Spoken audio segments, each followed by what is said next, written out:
And I think what we've created, people have told me that it's the right thing, and bands have said it's the right thing. This is Rock Ridge. Rock Ridge, yes, your new or how new is it? It's almost two years now. 2 years, okay. And it's developed into something that I'm very, very proud of.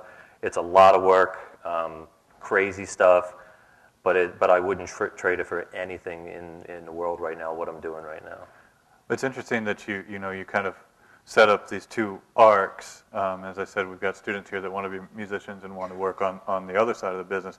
And the arc that you portrayed for Dave Matthews is parallel in some ways to your career arc, in that Dave was playing bars and everything, and you started at retail, and the trajectory is one of knowing the business all the way from every angle. And I think that it's this era of specialization, it's so important, especially in the record industry, to know how all the pieces work together. And it seems like, from what little I know about Rock Ridge, it's kind of a full service marketing. Is that maybe the best way to say it? We like to view it as a services company for bands, because it's not just label. First off, the type of deals we do are licensing deals where the acts continue to own their art. We want the bands to continue to own their art. When you sign with a Columbia or Warner Brothers, they then own your art, and they will own your art for many, many years. When you say art, you're inclusive of the music. We license it so that we have a partnership with the act, so that it's not a one-sided thing. We can only work as hard as the band works, and the band can only work as hard as we work. We don't make cash unless the art sells, and if the art sells, we make cash and the band makes cash. But the band continues to own the art, and if we part ways, the art goes with the band and doesn't stay with us. It's just a conscious choice that we made, and people always say, well, then you're not building catalog and you're not doing this. But it really is a thing that if the relationship works between the label, the company, and the band, catalog will remain because the band will stay.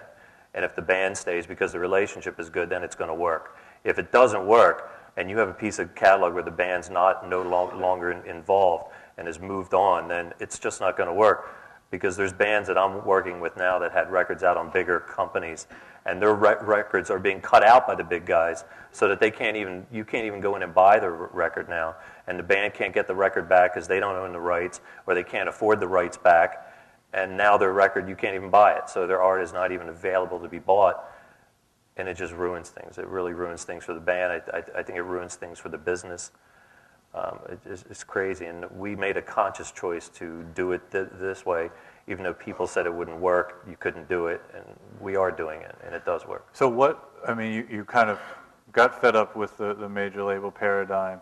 You started your vision, which is somewhat of a reaction to the major label paradigm. Mm-hmm. What shifts? What beyond the term type of setup where there's... So who owns the master in this relationship? Is it artist? The artists own the master. They license it to you. Mm-hmm. What else is different about the way you're doing it than, say, the way Dave Matthews' label ATO is doing it? ATO is probably a wrong example. Okay, what's different than Epic? Because they are doing it somewhat where there's patience involved. The big guys are looking at a window when your record is ready to come out. You have a 6 to 8 week window to make a record work. If it doesn't work in that 6 to 8 weeks, for the most part, the majority of acts, you're done. You're done. So you could be signed, released, and dropped within a 14-month period, literally. With us, it's not about the first 6 to 8 weeks. It's about the first 6, 8, 10, 12, 14 months. And it's about getting back to the way the record business was, where bands and acts have the ability to create consistently and not put a record out every 2 or 3 years. We want bands who are going to release records every year, or do digital releases where you release some B-sides in the middle of the year, or some live stuff, or some extended mixes, or some kind of thing, just to create the catalog and to create what's going on, not just for the band and their outlet for their art, but for the fans to continue to get new stuff from a band that they really like. Instead of waiting 2 years to find out what's new from the band, they can constantly be able to go out and experience the band in new ways depending on what the bands are doing. We have a band that they went out, they made a disc, they came back, we put out the B-sides, they come back, put out a new thing, and now we're putting out a digital release in May, which is 4 or 5 songs from those 2 records totally redone by just one guy in the band. where he decided he wanted to do a country thing, that country song of that, and a blues song of that, and just different tracks that he really liked from the record to redo it, and he did it himself, and we're putting it out just to, again, feed the fan base, to keep the fan base alive. Because if you wait 2 years, 3 years, by the time that new thing comes out, you're starting from zero again, and you're competing for people's time, you're competing for people's money, and you're competing for people's patience. And in today's world, as you all know, it's very quick.